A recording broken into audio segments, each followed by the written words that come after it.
I'm Marina Marchese. I'm a professional honey sensory expert and the founder of the American Honey Tasting Society, where we teach you how to taste honey using the same methods as a wine sommelier. In this episode, I'm going to show you how to taste honey like an expert.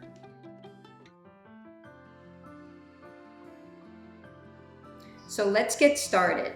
If you'd like to join along, grab a jar of your favorite honey, and you'll need a few things. Basically, you'll need a glass to put that honey in, preferably a wine glass with a deep bowl that you can stick your nose in, and you're gonna need a spoon to taste. I really prefer these plastic mini tasting spoons.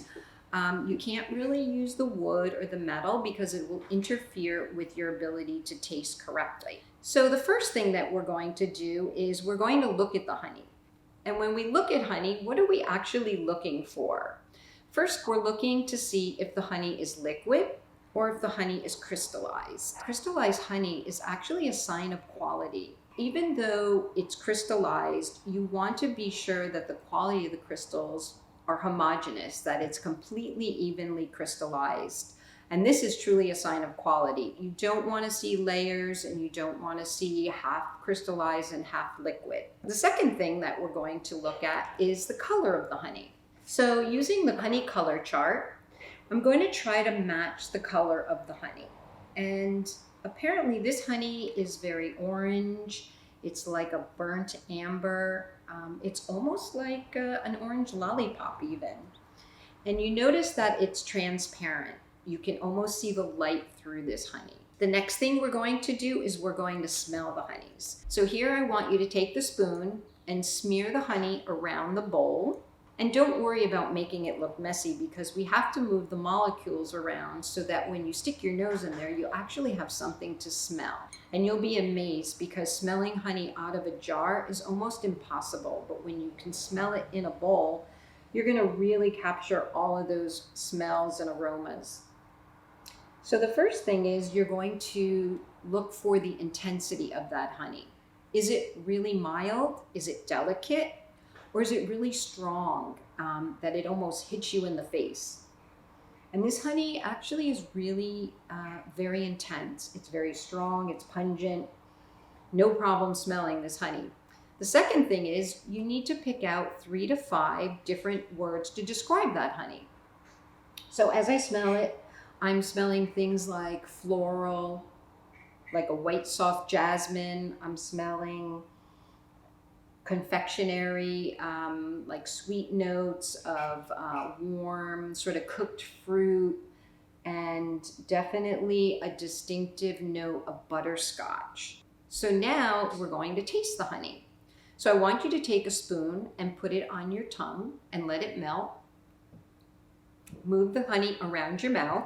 And then again, pay attention to the intensity. This honey is sort of a medium intensity. It's not as strong in the mouth as it is in the nose, but it still is nonetheless rather intense. I still get some of those fruity notes, some of the floral notes. The butterscotch is really there, and it's somewhat astringent on your mouth. So astringency has to do with tannins, and it's a sensation in your mouth where it's sort of drying. Think about red wine or black tea where your mouth gets really dry. It makes you feel like you want to have a glass of water. So there's things that you don't want to taste in a honey. So things like fermentation, for example, where honey has a high water content and it starts to smell yeasty or musty, similar to like an ale. The other smell or taste that you don't want is smoke, where the beekeeper maybe was using too much smoke when they were inspecting the hives or extracting the honey. You don't want to taste a metallic flavor in the honey. Metallic is something we call a defect, and this can be because the beekeeper was storing the honey in a metal container. You also might find notes of warm or cooling, especially if you're tasting the crystallized honey. Those small crystals will actually give you the sensation of cooling in your mouth. And it's not a temperature thing. It has mostly to do with the cooling astringency of that type of honey. And then there's also warm, which is something that you may find in a honey from sugars. Maltose sugars can give you a warming note.